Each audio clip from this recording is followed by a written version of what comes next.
News 18 India. और इंडी गठबंधन एक बार फिर पीएम मोदी के निशाने पर आ गया है। गुजरात में प्रधानमंत्री मोदी ने गठबंधन पर जमकर हमला बोला। खासतौर पर इस दौरान कांग्रेस पीएम मोदी के टारगेट पर रही। पीएम मोदी ने कांग्रेस पर परिवारवाद, तुष्टीकरण और भ्रष्टाचार तक सीमित रहने का आरोप लगा दिया। साथ ही साथ उन्होंने कांग्रेस राज में हुए घोटालों का भी जिक्र किया है। तो प्रधानमंत्री के निशाने पर सीधे सीधे कांग्रेस। उन्होंने कहा कांग्रेस परिवारवाद और तुष्टीकरण की राजनीति करती है। कांग्रेस राज में घोटाले होते रहे। उनके पास इच्छा शक्ति नहीं थी, सामान्य जन को सुविधा देने की नीयत और निष्ठा में खोट थी। कांग्रेस की पूरी ताकत एक परिवार को ही आगे बढ़ाने में लगती रही। अगर एक परिवार को ही सब कुछ करना था तो देश बनाने की याद कैसे आती। जो थोड़ा बहुत बजट इंफ्रास्ट्रक्चर के लिए रहता था वो ये घोटाले करके लूट लेते थे। जब देश में टेलीकॉम इंफ्रास्ट्रक्चर को बढ़ाने का समय आया, कांग्रेस ने 2G घोटाला कर दिया। जब देश में स्पोर्ट्स इंफ्रास्ट्रक्चर को आधुनिक बनाने का अवसर आया, कांग्रेस ने कॉमनवेल्थ घोटाला कर दिया। जब देश में डिफेंस इंफ्रास्ट्रक्चर को मजबूत करने की बारी आई, कांग्रेस ने हेलीकॉप्टर और सबमरीन घोटाला कर दिया। देश की हर जरूरत के साथ कांग्रेस सिर्फ विश्वासघात ही कर सकती है। उधर रायबरेली में एम्स के उद्घाटन के दौरान प्रधानमंत्री मोदी ने लोकसभा सीट को लेकर कांग्रेस पर निशाना साधा। कहा कि कांग्रेस ने रायबरेली में केवल राजनीति की, जबकि बीजेपी ने यहां काम करके दिखाया है। एम्स की गारंटी दी थी कांग्रेस के शाही परिवार ने, रायबरेली में सिर्फ राजनीति की, काम मोदी ने किया। मैंने रायबरेली एम्स का 5 साल पहले शिलान्यास किया और आज लोकार्पण किया। आपके सेवक ने गारंटी पूरी की। मैंने पश्चिम बंगाल को पहले एम्स की गारंटी दी थी। आज कल्याणी एम्स का लोकार्पण भी हुआ। आपके सेवक ने गारंटी पूरी कर दी। मैंने आंध्र प्रदेश को पहले एम्स की गारंटी दी थी।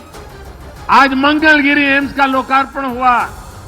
आपके सेवक ने वो गारंटी भी पूरी कर दी। मैंने हरियाणा के रेवाड़ी को एम्स की गारंटी दी थी।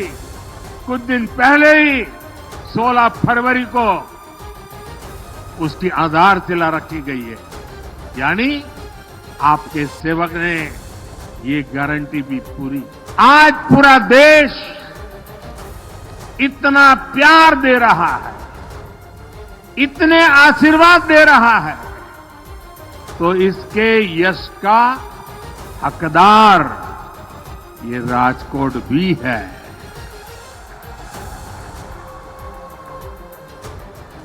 आज जब पूरा देश तीसरी बार एनडीए सरकार को आशीर्वाद दे रहा है, आज जब पूरा देश अब की बार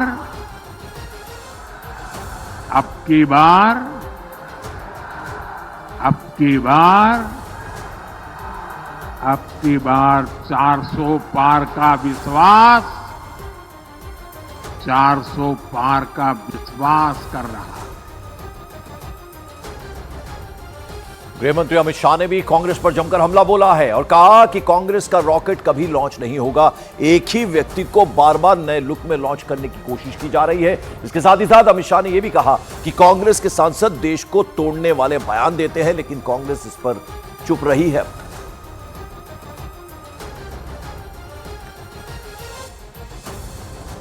कांग्रेस पार्टी और इंडी अलायंस, कोई कांग्रेस पार्टी के सांसद कहते हैं उत्तर भारत और दक्षिण भारत देश के 2 टुकड़े कर दीजिए और कांग्रेस पार्टी चुप रहती है।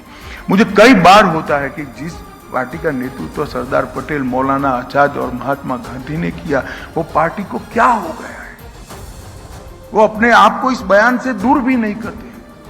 अब कैसे कह सकते हो इस देश के दो टुकड़े हो? मैं आज भोपाल के प्रबुद्धजनों की चिंता मत करिए, किसी की हिम्मत नहीं है इस देश के टुकड़े करने की, क्योंकि यहां नरेंद्र मोदी की भारतीय जनता पार्टी की सरकार है। ये लोग एक ही व्यक्ति को, मैं तो सिर्फ 20 साल की बात करता हूं, 20 साल में हर बार नए लुक के साथ राहुल गांधी को लॉन्च करते, मगर ये रॉकेट होता है ऐसा है जो लॉन्च होता ही नहीं है, हर बार वापिस आ जाता है और वही रॉकेट को लेकर फिर से निकले।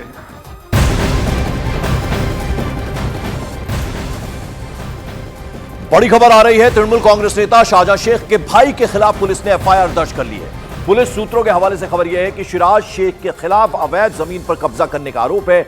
इसके साथ ही साथ गांव के पुरुषों पर हमला करने को लेकर 100 से ज्यादा शिकायत दर्ज की गई है।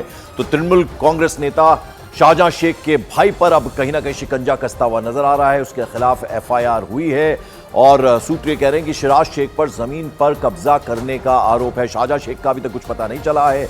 गांव के लोगों पर उसने हमले भी किए हैं। उसके खिलाफ 100 से ज्यादा शिकायतें दर्ज की गई हैं। तो अब शिकंजा कहीं ना कहीं शाहजहां शेख पर कसता जा रहा है। और जैसे कि हमने आपको बताया, अब तक शाहजहां शेख की गिरफ्तारी न होने पर तृणमूल कांग्रेस नेता अभिषेक बनर्जी ने न्यायपालिका पर सवाल खड़े कर दिए। उन्होंने शाहजहां शेख की गिरफ्तारी नहीं होने के पीछे हाईकोर्ट को जिम्मेदार ठहराया है।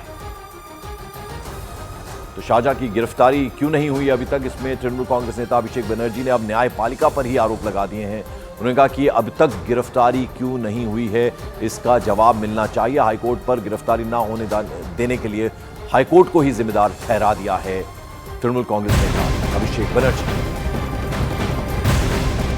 और अब तक शाहजहां शेख की गिरफ्तारी ना होने पर तृणमूल कांग्रेस नेता, जैसे कि हमने आपको बताया, उन्होंने न्यायपालिका पर सवाल खड़े कर दिए हैं। सीधे सीधे न्यायपालिका को ही जिम्मेदार ठहराया। अगली खबर की हम बात करें, संदेशखाली मामले में दायर जनहित याचिका पर कलकत्ता हाईकोर्ट आज सुनवाई करेगा। इससे पहले सुप्रीम कोर्ट ने दायर जनहित याचिका को खारिज किया।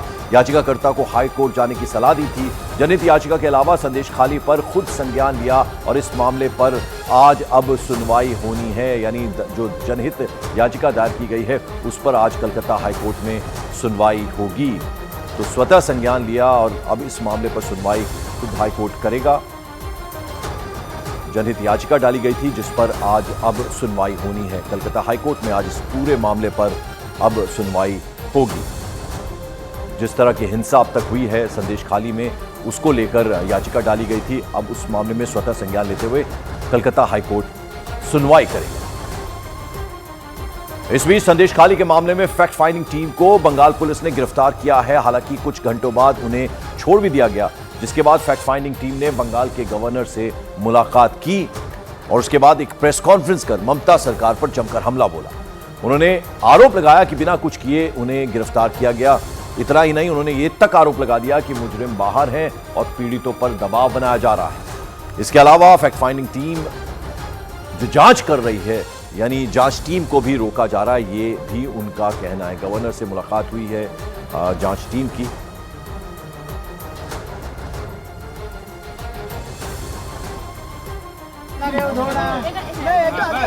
आज जो कुछ भी हुआ उसके बारे में एक रिप्रेजेंटेशन बना के हम सब लोग दे दिए। गवर्नर साहब को ले लिए and he assured that necessary action will be taken up on that.